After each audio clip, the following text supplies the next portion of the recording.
I hope you are all having great weekend. और आज के सेशन में हम एक क्वेश्चन एड्रेस करेंगे जो बहुत ही कॉमन मुझसे पूछा जाता है कि सर बिजनेस कौन सा करें, कोई बिजनेस सजेस्ट करिए। यूजुअली मुझसे वो लोग पूछते हैं बिजनेस जो नौकरी कर रहे हैं और उन्हें कई साल हो गए काम करते करते और अब वो वेंचर आउट करना चाहते हैं, या फिर कई बिजनेसमैन जो कि अब बिजनेस कर रहे हैं लेकिन पोर्टफोलियो में कुछ एडिशन करना चाहते हैं। तो हम कुछ एग्जाम्पल से समझने की कोशिश करेंगे। उन एग्जाम्पल्स को जब हम कोट करेंगे तो आई एम श्योर वो आपको आसानी रहेगी समझने में। तो कुछ एग्जाम्पल्स लेते हैं जैसे कि Tata Steel, then will take एक लेते हैं हम लोग सोशल मीडिया यानी कि फेसबुक, स्विगी, जोमेटो और ओला उबर। ये कुछ एग्जाम्पल्स हैं जो आई एम श्योर जो सक्सेसफुल हैं मेरे ख्याल से। तो हम उनसे समझेंगे कि वो ऐसा क्या कर रहे हैं which has given them huge success. तो दो वर्ड हैं विच आर वेरी इंपॉर्टेंट, वो ध्यान से सुने। One is enabling and empowering. Yes, I repeat, enabling and empowering.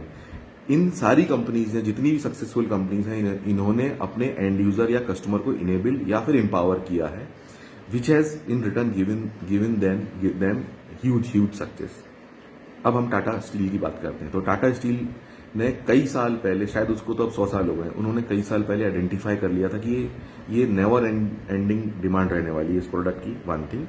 दूसरी चीज, रोटी, कपड़ा और मकान बेसिक नीड होती है ह्यूमंस की, और जब हम घर की बात करते हैं, मकान की बात करते हैं, तो उसमें सेफ्टी फर्स्ट होता है। और दूसरी चीज होती है ड्यूरेबिलिटी, यानी कि हमको घर हमारा रहे सेफ और ड्यूरेबल रहे, जो सालों साल चले। तो उन्होंने स्टील ऐसा बनाया है, और उनका जब हम टाटा स्टील खरीदते हैं तो हमारे को ये एक फीलिंग मिलती है कि हम सेफ रहने वाले हैं और हमारा घर ड्यूरेबल रहने वाला है। See, this is how they are empowering a customer, और इनेबल कर रहा है कि आप हमारा स्टील खरीद के घर बना सकते हैं। और एम्पावर कैसे कर रहा है? ड्यूरेबिलिटी देके और उसको वैल्यू एडिशन देके कि जो आप लाखों रुपए इन्वेस्ट करने वाले हैं वो आपके इन्वेस्टमेंट को टाटा स्टील यूज करोगे तो सेफ रहने वाला है और अप्रिशिएट, आपका घर की वैल्यू अप्रिशिएट करेगा over the time. Then we will take example of social media. Social media इतना सक्सेसफुल क्यों है? बिकॉज हम पहले, अगर आप देखेंगे तो पहले हमारे पास सिर्फ दूरदर्शन हुआ करता था, और दूरदर्शन का मतलब होता था सिर्फ एक कैमरा, पूरे हिंदुस्तान में सिर्फ एक कैमरा चल रहा होता था। हमको वो जो दिखा रहे होते थे वो हम वो देखते थे, वो जो सुना रहे होते थे हम वो सुनते थे। जो उनका पर्सपेक्टिव था वो ही पर्सपेक्टिव हम सुन और समझ रहे होते थे। अभी 100 करोड़ कैमरे हैं, 100 करोड़ लोगों के पास, है ना। तो पहले एक कैमरा हुआ करता था, अब करोड़ों कैमरे हैं, हर हाथ में एक कैमरा है। यानी कि now you are free to express your opinions also, your views also, है ना। अभी आपको इनेबल कर दिया है कैमरा और सोशल मीडिया प्लेटफॉर्म देके कि आप भी अपने आप को एक्सप्रेस कर सकते हैं। पहले क्या होता था, सिर्फ दर्शक बन के बैठे रहते थे और वो जिनको एक्सप्रेस करना है वो एक्सप्रेस कर रहे होते थे, और एज अ फॉलोअर हम सिर्फ सुनते यस यस करते रहते थे और लाइक भी नहीं दे पाते थे उस समय। तो अब हमको एम्पावर कर दिया सोशल मीडिया प्लेटफॉर्म में, क्योंकि हमारे पास कैमरा है और हम अपने आप को एक्सप्रेस भी कर सकते हैं, ओपिनियन भी दे सकते हैं।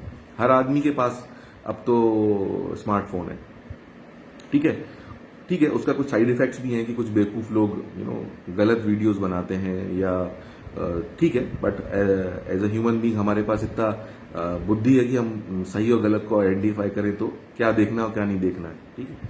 तो दिस इज अनदर थिंग जहां पे सोशल मीडिया, फेसबुक ने हमको इनेबल और एम्पावर किया है। सिमिलर केस है जो हमारा है ओला उबर का। तो ओला उबर ने हमको कैसे एम्पावर किया कि हम अपने घर पे टैक्सी को बुला सकते हैं। तो जब टैक्सी आ रही होती है तो हम रियल टाइम उसकी लोकेशन देख सकते हैं कि वो कहाँ पहुंचा है और कब तक हमारे पास आएगा।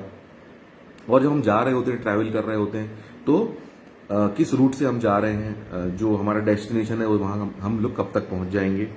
पहले क्या होता था, हम किसी नए अनजान शहर में जाए तो हमको ये कैब वाले, टैक्सी वाले बेवकूफ बना लेते थे, लंबे रास्ते से ले जाते थे, ज्यादा पैसे लेते थे। तो अब वो नहीं हो, इट्स ऑल प्री डिफाइंड, है ना। हमको रियल टाइम लोकेशन दिख रही होती है, हम कहाँ ट्रेवल कर रहे हैं, and that gives a feeling of safety also.